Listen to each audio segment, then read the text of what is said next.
Վերջի մի քանի ամիսների ընթացքում, հատկապես սեպտեմբերի Արցախի էթնիկ զդումից ու ցեղասպանությունից հետո խոսք էր գնում Արդաերտի մասին։ Բազմիցս գոնե ես իմ համար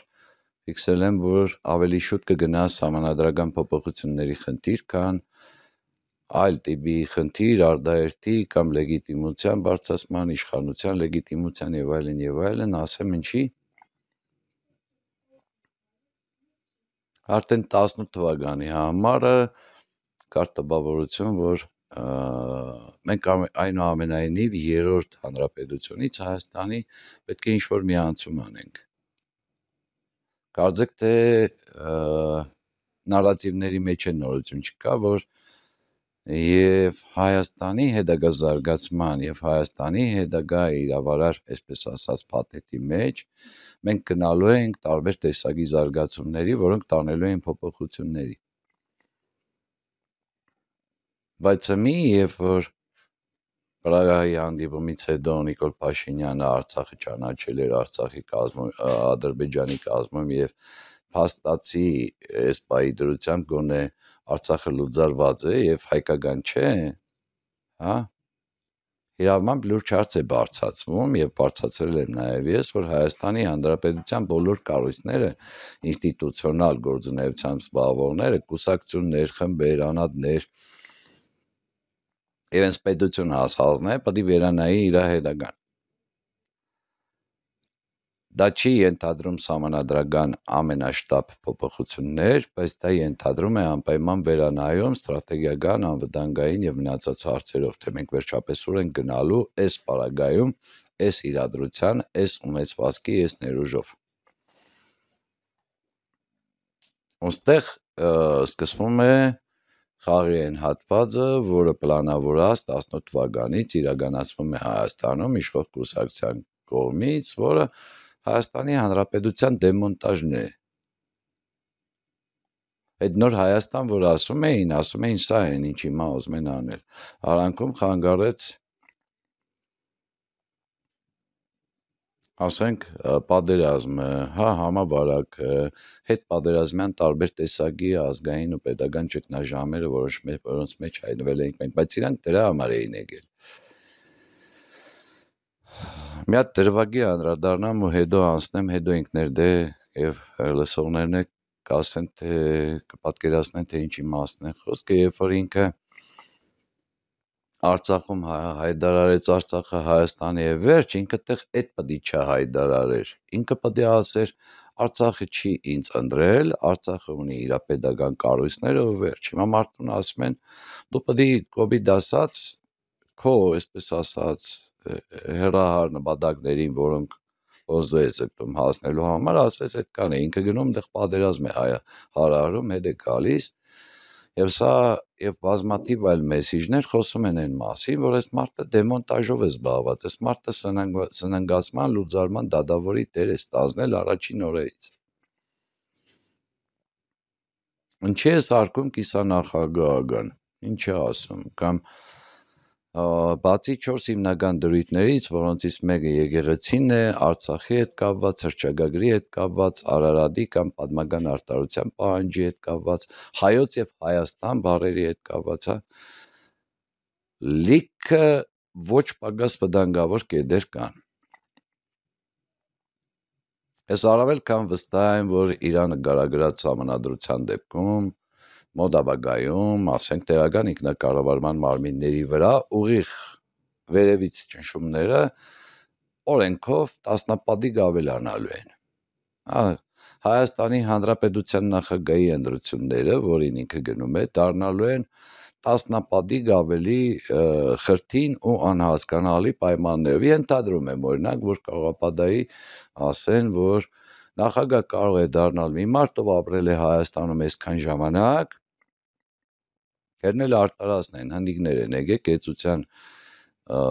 իրավունք ենք տվել, երկարաժամկետ, պետք է մնան աշխատեն, դրա համար 25 տարի օրինակ ժամկետ առաջ Հայաստանում ապրած, Հայաստանում գրանցված մարդը կարող է լինել Հայաստանին, ենթադրենք, ենթադրություններ են, սոսկ որպես օրինակներ, կամ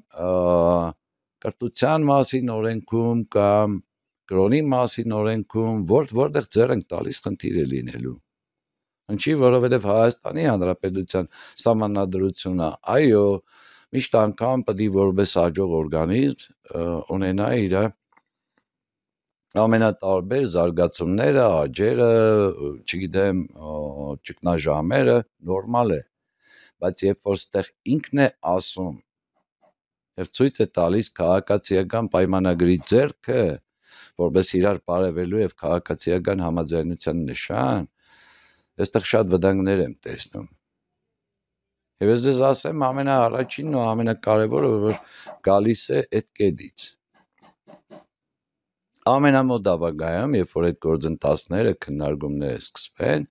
ինքը իր ամենաշատ սիրած եւ մի անգամ հաջողությամբ կիրառած նարատիվը կլցնի հայ հասարակության վրա եւ կայտարարի, որ եթե այս սահմանադրության օրինակը մենք չունենանք, Հայաստանի Հանրապետությունը սահմանադրություն չի ունենալու։ Հասկանում եք իր նպատակը որն է։ Այսինքն ինքը էլի դնում է չիբուխը կամին ու ասում է կամ։ Իսկ դրանից հետո կամ ինչ է դա նշանակում, կամ երբ դա կանի, հա, Հայաստանի Հանրապետությունը այո կարող է սահմանադրություն չունենալ։ Ինչ է նշանակում սահմանադրություն չունենալ, շատ երկրներ կան, որոնք կոնֆլիկտներ չունեն, որոնք երկարաժամկետ կայացած պետություններ են, իրանց սահմանադրություն պետք չի, բայց Հայաստանին պետք է։ Եվ տպավորություն է ստեղծվում, թե ամբողջ աշխարհը կողմ է, որ Հայաստանը սահմանադրություն փոխի։ Ես խիստ կասկածում եմ, որ Հայաստանի սահմանադրության հետ կապված խնդիրներ ունեն որևիցե այլ երկրներ, բացի թուրք-ադրբեջանական տանդեմից։ Անպայման, գիտեք, նայեք, տեսեք ինչ կա, երբ որ դու ապրում ես մի երկրում, որտեղ հասարակությունը այն ամենաբարձր գիտակցությունը չունի, ներհասարակական խմբերը ամբողջապես կայացած եւ ձևավորված չեն, միշտ կլինի ղեկավար, որը իր հակով կսարքի սահմանադրությունը, կամ եթե դու ունես կոնֆլիկտ, պատերազմական իրավիճակում ես, անպայման ինչ-որ շտկումների կարիք միշտ լինելու է, հա, սա թերևս պետք է հասկանանք, որ սահմանադրությունը կենտանի օրգանիզմ է, որը կարող է ի բարօրություն կամ ի վնաս տարվել այս կամ այն կողմ։ Այս դեպքում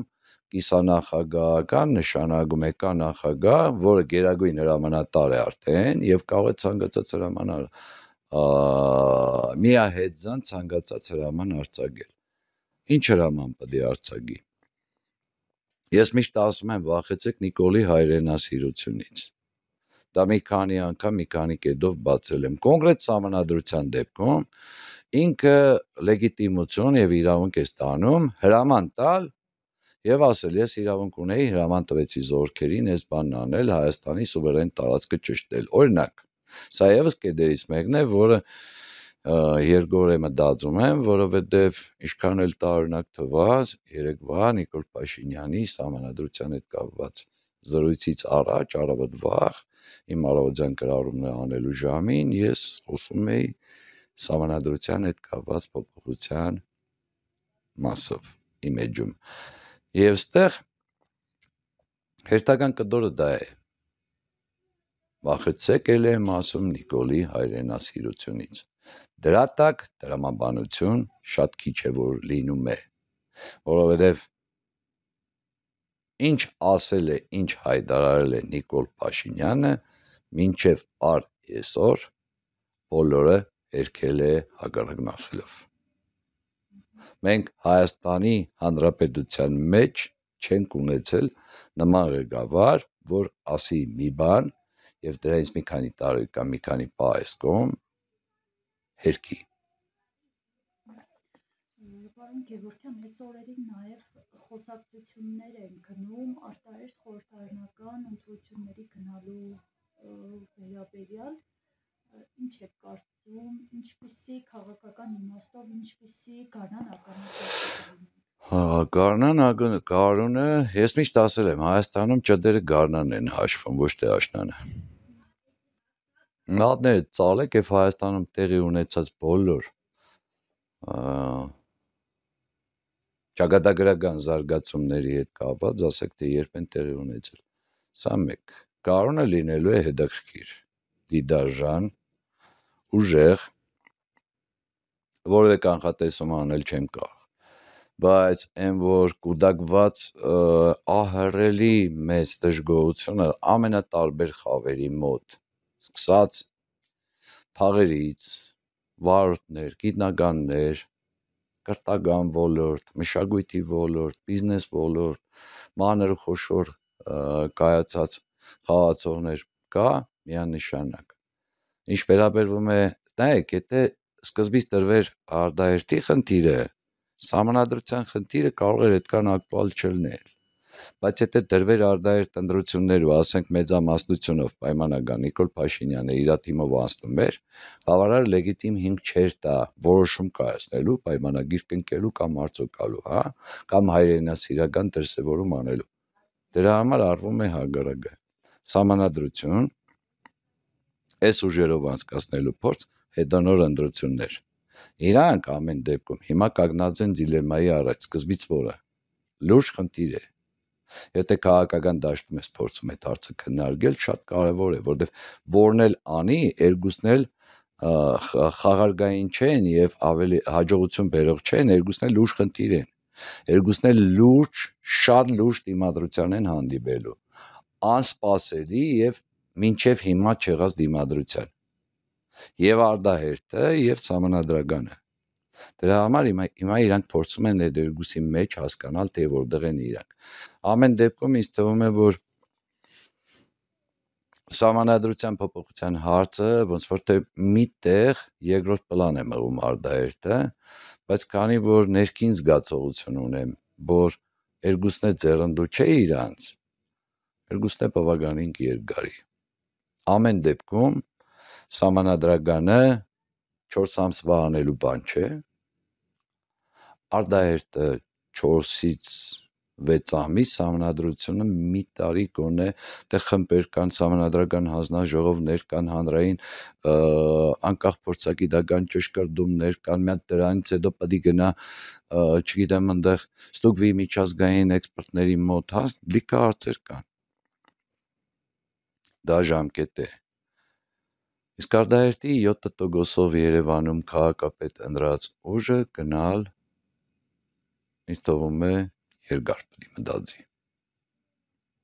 Այս ամբողջը ժամանակի վակում է նաև, բայց դա կարնան հետ կապված զարգացումները չի փոխելու։ Ես շատ երկար եմ մտածել,